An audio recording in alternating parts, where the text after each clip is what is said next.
I was almost thinking of ditching my presentation and commenting everything that Frank said. Can you hear me? Yeah. Yes.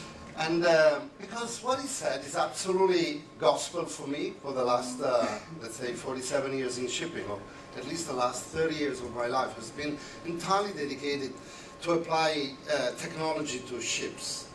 And what we're talking about today, also even including unmanned vessels, is a technology that has been available for the last 30 years. It's not new technology.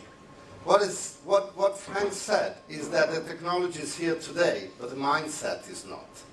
And I find it weird, because I don't think that there is anybody in this room who does have a mobile phone of 20 years ago. I think you're all using smartphones. But when it comes to yourself personally, you want the latest technology. You want the latest car. You remember when BMW came out and they had the knob in the middle? They were disintegrated. Oh my God, how can you do it? You know, it's never going to work. Nobody will ever use it. Today, even my toilet, you know, has a knob on the side. So it is a mindset, because when we want something for ourselves personally, we want the latest technology. But when it comes to work, I mean, if we could use a typewriter, we will be happy. Why is that? Honestly, I've not understood it, so either I'm thick or there is no explanation. But in reality, what we should do is apply the same mindset that we apply for ourselves into our job and exploit technology for what it can give us, a better way to work.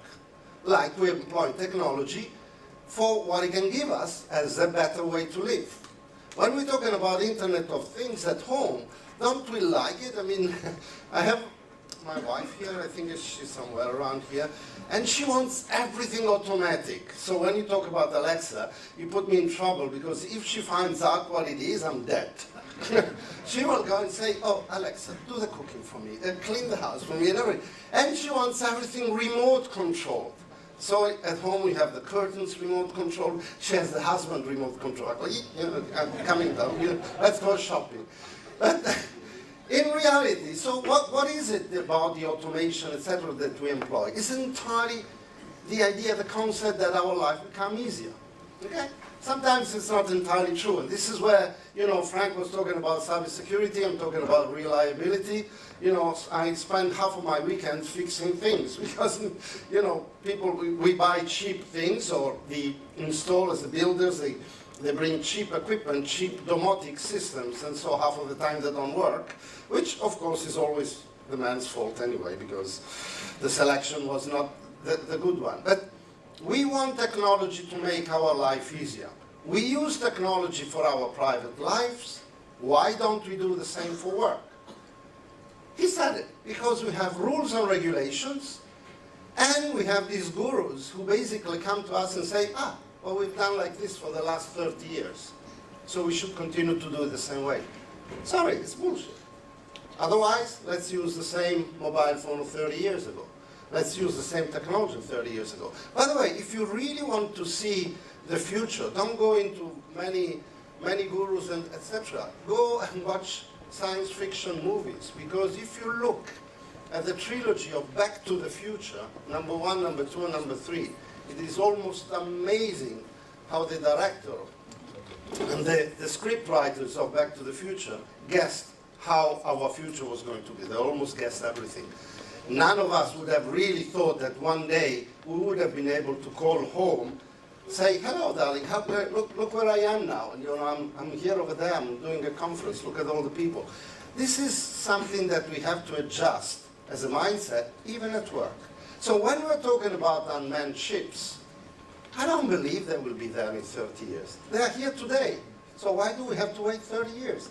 Why don't we have to apply technology in a way that it helps us in being more efficient as a company, as our company, in our work, make us work in a smarter way, rather than very, very long hours, because we have to cope with all the work. Why do we have to have a complete process-driven purchasing system, and at the end of it, we still print it, we still put it on the side, you know, and we still sign it, and we still fax it eventually? Doesn't make any sense.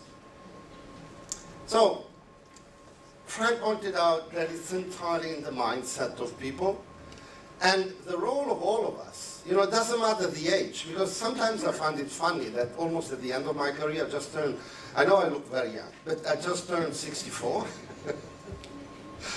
And at the end of my career, I'm the innovation manager of the Italian Classification Society, RINA, because all my life I've been thinking about, hey, what's next?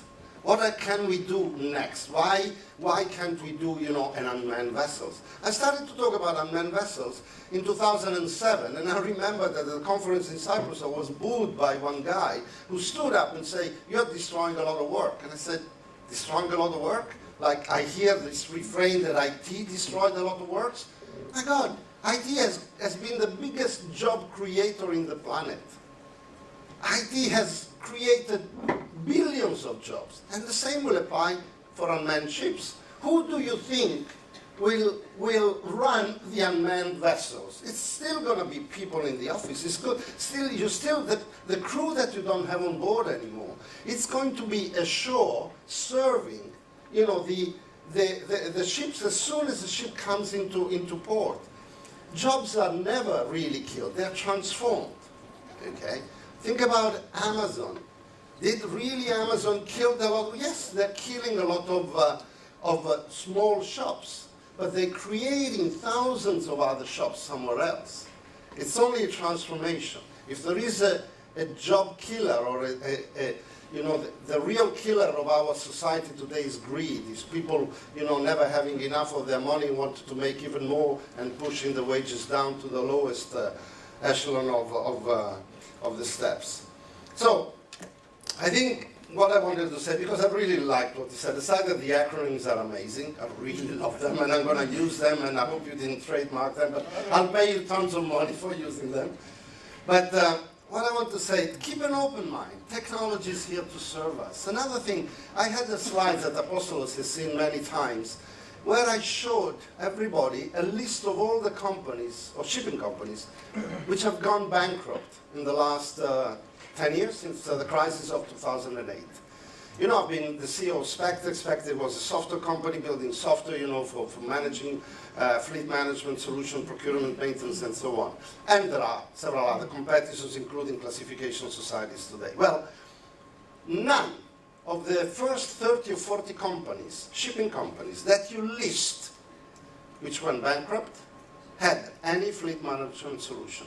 They didn't have Amos, Spectre software, they didn't have ShipNet, they didn't have BAS, they didn't have Termarine, they didn't have Star Information System, they didn't have Boost, they didn't have anything. And then you wonder why they went bankrupt? They have zero control. They had no control on their costs, on their maintenance, on their spares, on their certificates. They had nothing. They were using computers like typewriters. They were stuck in the limbo that Frank, you know, is talking about. So put the list down, check it, and you will find out why they went bankrupt. Okay? Thank you very much.